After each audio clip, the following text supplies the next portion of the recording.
Good evening, folks. Hope you're all doing okay. So, I've been buying a few Stanley 4.5 planes, won a couple of them at the local auction, and I think I need to educate myself again a wee bit, because just because I see shiny things and I'm a magpie, I'm not. The magpie probably flies home with something better than me. So, I'm just going to show you a couple of wee tricks, what to look for and what to leave behind. So, depending on the price, take anything home with you. But for example, it's number 4. It's missing the red Stanley writing, and the nickel plating's off it. But it's a perfectly good plane. Doesn't need much at all to get that back into good working condition.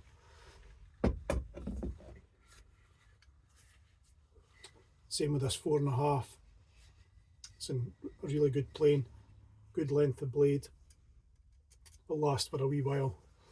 So, but when you see things in boxes and auctions, you don't really look at that, and when there's so many other goodies.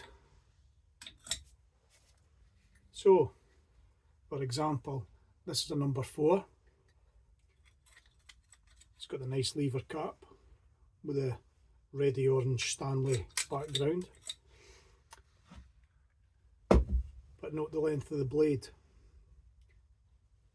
It's the same height as the lever cap, whereas on this old duffer with no writing, red paint behind the writing, it's got a huge big blade up to here, way up almost to the top of that back handle there. So it's worth watching that if you're just after one plane. Look for these kind of things. Also, a lot of these planes have broken handles and they've lived out in the rust. Rust isn't anything to be concerned with. I mean, even that doesn't bother me. I've got loads of planes that have that and it's cleaned up, having the nice red paint and a beautiful plane. I'm not so interested in that. I would rather have the plane that works. So in here, this is rusty, but there's a good blade in here. And see that there, handle's broken.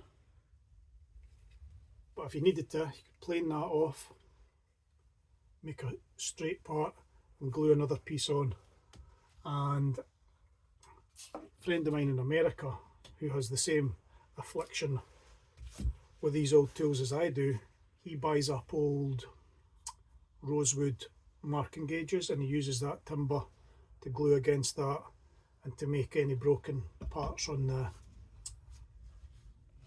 totem handle. So that is totem knob. But there's always spares, even that knob.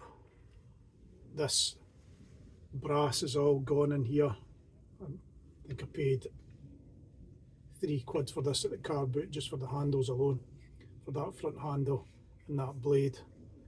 Just handy for spares, because you can't keep feeding these things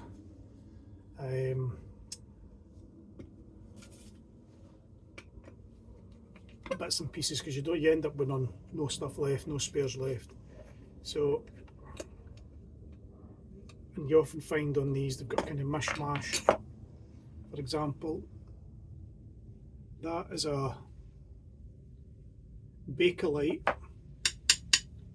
knob with a wooden handle with a break in it. So there's a cannibalised Frankenstein plane to start with a short blade, but it's got a good lever cap, it's got bits and pieces on it. You'll have the chip breaker and it's got good brass on it. You've just got these wee odds and ends to work out if is it worthwhile doing. But if you're getting them for a couple of quid, £3,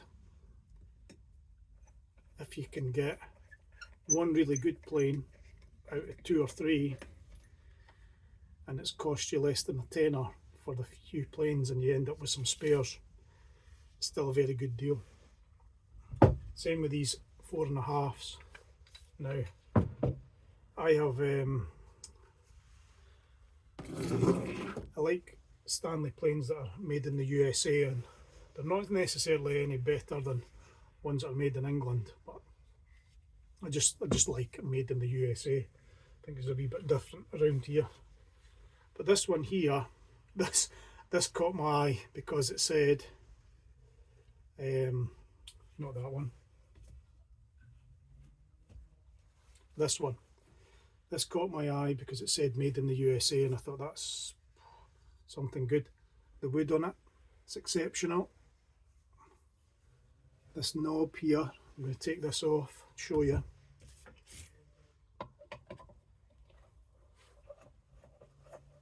It's got beautiful black stripes in it, in the rosewood.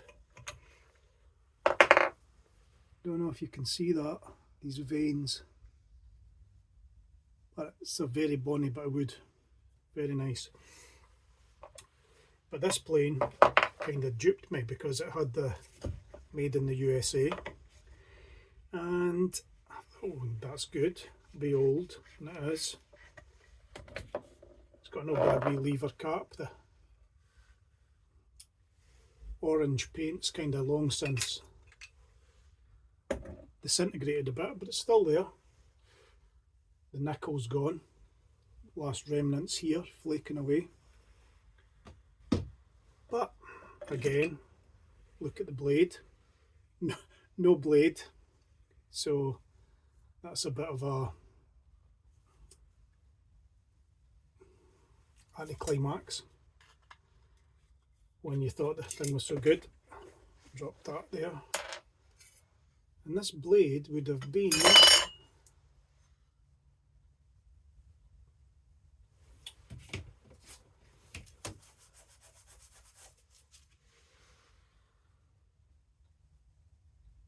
it's a Cannibal, Stanley made in England, so it's just a Frankenstein again. But I paid £5 for that plane. So, to be perfectly honest, for the timber alone, I'm quite happy paying £5 for beautiful timber. I'll show you the tote on it, the back handle.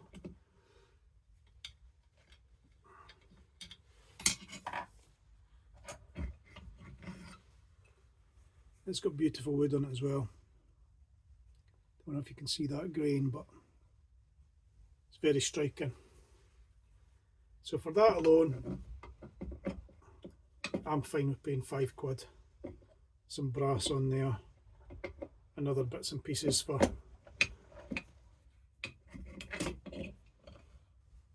planes that are in need of a wee bit of part or two. So just keep a wee eye out for the length of blade. There's other things wrong with this as well, I'm going to show you, sorry. So I looked at this and I thought that's alright. But crack, lump of weld. So like I say, not overly concerned when I'm spending £5 on a plane. I know what I'm getting. But if you're looking for a plane and it's going to be your only plane, look for the length of blade. Check the handles aren't broken. I'll show you a broken handle just now. The tote handle, they're often broken. And just check them out. Just don't say there's a plane and it's very cheap. I'm having that. Check them out, because all that glitters is not gold.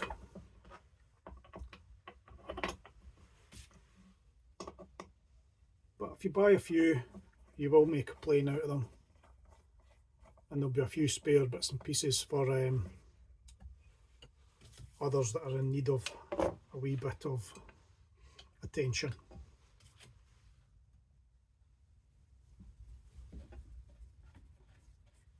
So often when the plane's on the bench, it'll fall to the ground, and if it happens to fall that way, this handle's going to snap at the back. So there's an example. That's been repaired and glued, but I'm going to snap that again and repair that a bit nicer. There's a break here. So they often break there, so have a good look at them, because